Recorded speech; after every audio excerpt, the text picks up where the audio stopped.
ভাইরে, শাহজালাল আন্তর্জাতিক বিমানবন্দরের তৃতীয় টার্মিনাল ভেঙে নাকি ভিতরে রাইদা বাস ঢুকে গেছে। আগে সড়ক পথে বিমানের ছোঁয়া দিত রাইদা বাস, আর এখন আকাশ পথে বাসের ছোঁয়া দেওয়ার জন্য টার্মিনাল ভেঙে বিমানবন্দরের ভিতরে ঢুকে গেছে।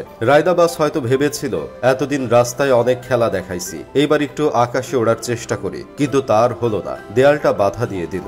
এই রাইদা পরিবহনকে আবার অনেকে মানবতার ফেরিওয়ালা নামে চিনে, কারণ তাদের মন এতটাই বড় যে তারা তাদের মনে 40 জনের জায়গায় 80 জনকে জায়গা দিতে পারে।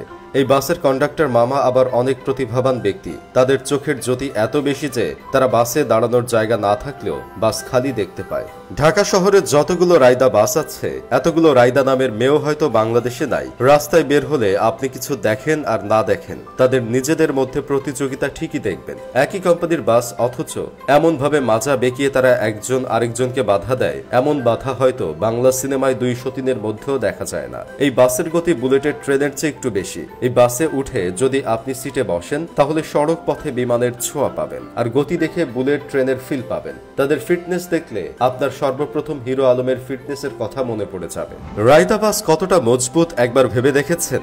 যেখানে দেয়ালের সাথে সংঘর্ষ হলে বাস ভেঙে চুরমার হয়ে যাওয়ার কথা, সেখানে বাসই দেয়াল ভেঙে চুরমার করে দিছে। এখন আপনারাই বলেন, এই বাসের ফিটনেস কত অস্থির লেভেলের। আমার তো মনে হয় রাইদা বাসে যদি 2টা পাখা লাগিয়ে দেওয়া হয়, তাহলে তারা আকাশে উঠতে পারবে। এখন আবার অনেকে বলতে পারেন, যদি রাইদা বাসে পাখা লাগিয়ে দেওয়া হয়, তাহলে আর বাস থাকবে না, রাইদা বিমান হয়ে যাবে। তাহলে এই বিমানের পাইলট আর কো পাইলট কারা হবে? দেখেন ভাই, রাইদা বাসের ড্রাইভাররা কি পাইলটের চেয়ে কম নাকি? তারা চাইলে বিমান, হেলিকপ্টার সব চালাইতে পারে। যদি নাই চালাইতে পারতো, তাহলে তো আর বিমান বন্দরের দেয়াল ভেঙে ভিতরে ঢুকে যেতে পারতো না। ভাগ্য ভালো, রাইদা বাসের সাথে বিমানের সাথে কোনোভাবে সংঘর্ষ হয় নাই। যেখানে এই বাস দেয়াল ভেঙে ফেলেছে, সেখানে বিমানের সাথে একটু লাগলেই তো বিমান ভেঙে চুরমার হয়ে যেত। এসব দেখে কেউ কেউ বলতেছে রাইদা খুবই বেপরোয়া বাস, এদের বেশিরভাগ গাড়ি কালো ধোঁয়া মেরে বায়ু দূষণ করছে।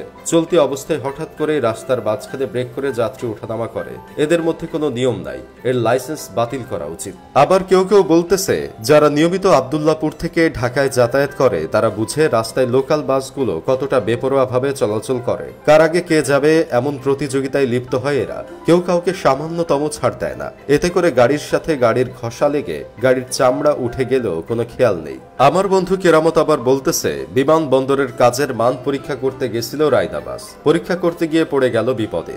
এখন বিমানবন্দর কর্তৃপক্ষ বলবে বাসের ফিটনেস ছিল না, আর বাস কর্তৃপক্ষ বলবে রাস্তার উপর বিমানবন্দর বানিয়ে রাখছো কেন, এজন্য তো বাস ঢুকে গেছে। যদি এখন সঠিকভাবে তদন্ত করা হয়, তাহলে হয়তো দেখা যাবে ঢাকা শহরের বাসের ফিটনেস নেই, রুট পারমিট নেই, এমনকি দেখা যাবে অনেক ড্রাইভারদেরই লাইসেন্স নাই।